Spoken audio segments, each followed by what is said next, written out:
샬럿 브론테, 영국의 소설가이자 브론테 자매 중 본래는 셋째였지만 첫째와 둘째 언니 마리아와 엘리자베스가 일찍 죽었기 때문에 나중에는 실질적으로 장녀였다. 1816년 4월 21일 영국 웨스트 요크셔 손턴 출생, 1855년 3월 31일 향년 38세로 사망했다. 필명으로는 찰스 알버트 플로리안 경, 웰슬리, 커러벨을 사용했었다. 성공의 사제인 패트릭 브론테와 마리아 브라넬의 셋째 딸로 태어났으나 언니들이 일찍 죽어서 어렸을 때부터 집안의 맞이로 자랐고 어머니도 일찍 돌아가신 탓에 동생들의 어머니 역할을 해야 했다. 그 때문에 동생들에게 매우 엄격했다고 한다. 이에 사녀인 에밀리는 샬럿을 골려주며 반항했지만 막내인 앤은 얌전히 순응했다고 한다. 84살까지 산 아버지를 제외하고 세 자매뿐만 아니라 모든 가족이 30대를 넘기지 못하고 단명한 것으로도 유명하다. 당시 시대 상황을 고려하면 그렇게 이상한 일은 아니지만 후사를 남긴 자녀가 단 한 명도 없었다. 그나마 가장 오래 산 샬롯도 사랑하는 형제 자매들이 죽는 것을 모두 지켜보고 38세의 젊은 나이에 역시 요절했다. 아내와 자식들을 모두 앞세우고 손주조차 없었던 아버지 패트릭은 마지막을 홀로 지냈으나 그나마 자식 가운데 유일하게 결혼한 샬롯 브론테의 남편인 사위 아서 벨 니컬스가 패트릭을 돌봤기에 패트릭이 사망할 때 그 곁을 지켜줬다. 브론테 6남매가 하나도 빠짐없이 모두 요절한 이유로는 현대 관점으로 보면 아주 아동학대가 따로 없는 당시 영국의 어린이 훈육 문화가 작용했다는 해석이 있다. 당시 영국에서는 매우 금욕적이고 엄격하게 어린이를 키워야 한다고 여겼고 어린이가 맛있고 양 많은 음식을 먹는 것조차 금지했다.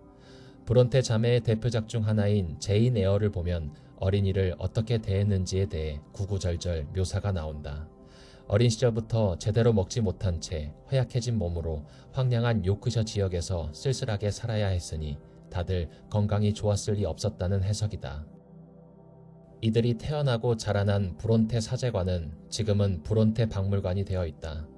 지금도 영국에 가면 자매들의 유품에서 심지어 어릴 적에 벽에 한 낙서와 자매들이 어릴 적에 실뜨기 하던 것, 이들의 유일한 남자 형제 브레넬이 쓴 일기장까지 고스란히 보관되어 있기에 세자매 연구에 귀중한 자료로 남아있다.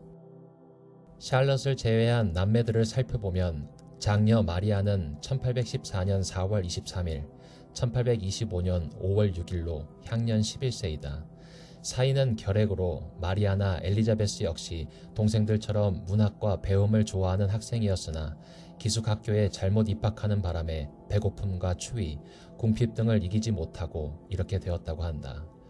그 학교의 야만성은 제인 에어의 로우드 기숙학교의 배경이 되어 지금까지 회자되고 있다. 차녀 엘리자베스는 1815년 2월 8일, 1825년 6월 15일로 향년 10세이다. 언니와 마찬가지 이유로 요절했고 만일 이 둘도 성인으로 자랐다면 새 여동생 못지않은 주옥같은 작품들을 남겼을지도 모른다. 고명아들인 브렌웰은 1817년 6월 26일, 1848년 9월 24일로 향년 31세, 사이는 알코올 의존증과 아편 중독이다. 가정교사로 일했으나 유부녀와 불륜설이 나와 쫓겨난 뒤로 술과 아편에 매달려 단명했다. 사녀 에밀리는 1818년 7월 30일, 1848년 12월 19일, 향년 30세이다. 사이는 결핵으로 29세 때 발표한 폭풍의 언덕은 결국 그녀의 처음이자 마지막 소설이 되었다. 막내인 앤은 1820년 1월 17일, 1849년 5월 28일로 향년 29세이다. 사이는 인플루엔자였던 것으로 추정한다. 브론테 자매들의 생존 당시 샬럿은 그들 중 가장 높은 인기를 끌었던 작가로 제인 에어가 특히 출간 당시부터 높은 인기를 끈 명작으로 평가되며 아직까지도 세계인의 사랑을 받고 있으나 사후에는 당대의 엄청난 비난과 혹평을 면치 못했던 폭풍의 언덕의 작가인 동생 에밀리 브론테가 문학적으로 훨씬 더 높은 평가를 받고 있다. 좀 더 정확히 말하자면 폭풍의 언덕은 당시 시대를 너무 앞서갔고 거기에 작가가 여성이라는 점이 더해져 제대로 평가받지 못했다. 영국 예술은 전통적으로 산문 형식이 뛰어났는데 그 중에 손가락으로 작품 10개를 꼽으라면 폭풍의 언덕을 아니 꼽을 수 없다. 더 나아가 폭풍의 언덕은 리어 왕, 모비딕과 함께 영문학 최고 걸작 비극으로 꼽히고 있으며 현재 인류 역사상 최고의 문학 작품 중 하나로 찬사를 받고 있다. 거꾸로 폭풍의 언덕이 높은 평가를 받자 자연스레 제인 에어와 비교되고 그동안 폭풍의 언덕에 매겨져 왔던 부당한 평가 탓에 오히려 제인 에어가 낮은 평가를 받게 되었으나 제인 에어 역시 무척이나 뛰어난 작품이다. 샬럿은 글을 쓰기 전에 벨기에 브뤼셀에서 영어 교사로 일한 적이 있다. 때문에 샬럿의 소설에는 교사인 등장인물이 자주 등장한다. 그녀의 작품 중 가장 유명한 작품 제인 에어도 그렇고 제인 에어를 집필하기 전 썼던 교수, 마지막 작품인 빌레트에도 교사인 주인공이 등장한다. 세 작품 다 샬럿의 자전적 소설이다. 샬럿은 동생들이 다 사망한 후 동생들의 유품을 정리하고 그들을 회상하는 글을 쓰기도 하면서 브론테 자매에 관한 자료들을 남겼다. 이후 아버지와 단 둘이 사제관에 살면서 셜리와 빌레트 등 몇 권의 책을 더 집필했다.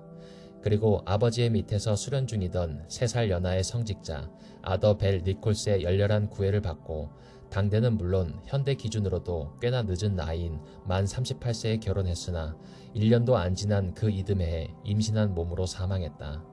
임신 중에 여러 병이 겹쳤다는데 정확한 사인은 불명하다. 다만 샬럿의 체구가 굉장히 왜소한 데다 그녀의 형제 자매들처럼 병약한 편이었기 때문에 아버지가 딸의 결혼을 말렸다는 얘기가 있는 것으로 보아 원래 좋지 못한 몸이 늦은 나이에 임신하면서 더 약해져 죽은 것으로 추정된다. 실제로 샬럿의 동료 문인인 엘리자베스 게스킬의 기록에 따르면 샬럿은 임신을 확인한 직후부터 극심한 구토와 현기증으로 고생하느라 식사를 거의 못했다고 한다. 따라서 입덧으로 고생하다 영양실조로 죽었을 가능성이 크다. 샬럿은 겨우 38살밖에 못 살았지만 형제 자매들에 비하면 가장 장수했다. 씁쓸하게도 어머니도 똑같이 38살로 죽었고 남동생 브랜웰이 31살, 사녀인 에밀리가 30살, 막내 앤이 29살 젊은 나이에 숨졌으며 위로 태어난 언니 둘은 겨우 10살 남짓한 무렵에 숨져서 유년기의 삶을 마감했다. 아무래도 제인 에어에 묘사된 대로 자식들을 제대로 먹이지 않고 추운 곳에서 난방 등에 신경을 쓰지 않아 다들 건강이 좋지 않았을 가능성이 있다.